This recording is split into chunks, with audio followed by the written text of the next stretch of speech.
So many people are self-recording these days, which is great, but so many of you are making so many mistakes. And I should know, I've been recording heavy music for over 20 years, and a lot of the bands that I mixed DIY'd their recording. Now for some of them, the quality's great, but for lots of them, there's a lot of problems. So today, I'm gonna speedrun 25 tips for self-recording bands. And while there's a lot more to the recording process, if you just do these, you'll get higher quality audio, which leads to better sounding mixes, and ultimately, more attention from the people that matter, like fans, promoters, and labels. So buckle your seatbelts, here we go. Number 1, demo your song first. Pre-pro is one of the most important stages in the recording process. Explore all creative ideas before you sit down to track. This way, you don't have to think when you're recording. Number 2, program drums, at least for demos. This allows the guitar and bass players to track to a performance that's on time. And if you don't have the gear or knowledge to get great drum tones, you could always use this for your final song. As long as your drummer doesn't throw a hissy fit.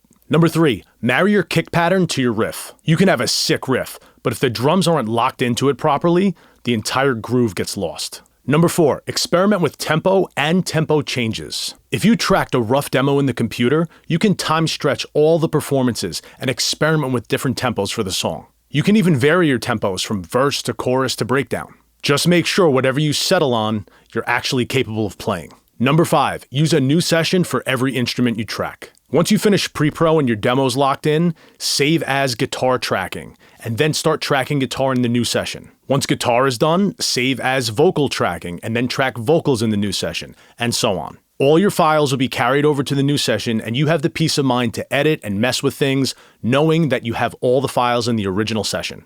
Number 6, drums last. Once you've programmed the drum parts and your drummer signed off on all the fills and grooves, your drummer can start practicing them while the rest of the band is tracking. By the time it's their turn, not only should they know the parts inside and out, but they should have a lot of muscle memory, which will lead to much better takes. Number 7, track to a click.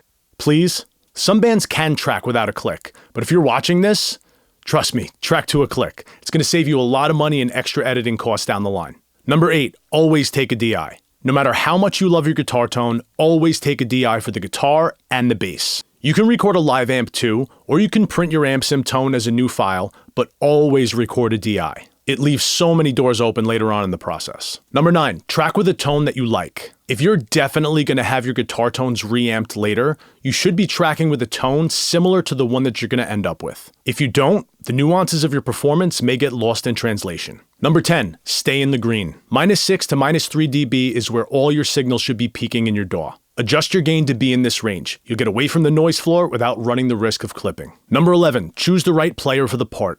Flemming Rasmussen was asked why he only recorded one of Metallica's 2 guitar players when they tracked Master of Puppets. And his answer?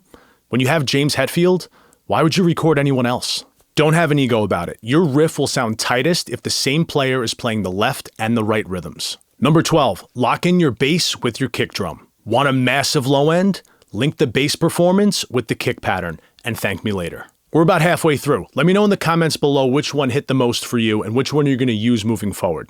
Number 13, record drums in the best room you have. High ceilings are your friend, parallel walls are your enemy. Walk around the best room you have hitting a snare drum, and set up the kit wherever it sounds best. 14, overheads are the priority. If you screw up every other drum mic but your overheads sound great, you can still get a great drum sound. But if you screw up your overheads, it's going to be a nightmare. Number 15, layer your vocals. Doubles for the verses and pre-choruses, triples for the choruses. You may not use all of them, but having them available to add thickness in certain parts is absolutely crucial. 16, if your vocalist wants to record, let them. A great vocal performance comes from the soul. If your vocalist is sitting in on a guitar tracking session and gets inspired and wants to record, do it. Vocals are the most important element of every song ever. Period. If you have a chance to catch lightning in a bottle, seize that opportunity. 17, it only takes 2 to track vocals. When you record vocals, there are 2 people in the room, the vocalist and the person recording them. That's it. If you want your singer to dig deep and drop amazing performances, he needs minimal distractions. You definitely don't want him feeling self-conscious because the guitar player's sitting there and he's just waiting for a comment. Have the rest of the band listen after the fact. You can always re-record anything that needs to be changed. 18, mind your lyrics. The lyrics should be on display either on a notebook or on an iPad, but both the vocalist and the engineer need to be looking at them while tracking. If you wrote one word but sang another, that needs to be caught before the session ends. 19. Edit your instruments. Is it okay to have a loose-sounding record? Sure, but chances are you're gonna need some level of tightening to your performances. Edit the tracks so they're locked in and sound like one cohesive unit. Number 20. Tune and time align your vocal layers. This is really important. If you have a vocal take that has more feeling and vibe than all the rest of them, that's your best take. I don't care if you were a little sharp or if your cadence was lagging a little. Tuning and timing can and should be cleaned up after the fact. But you cannot fix a dull performance. Make sure your best takes are in tune and that your layers are time aligned. 21. Clean out your tracks. The crinkling of your drummer's Big Mac wrapper certainly doesn't need to be on your record.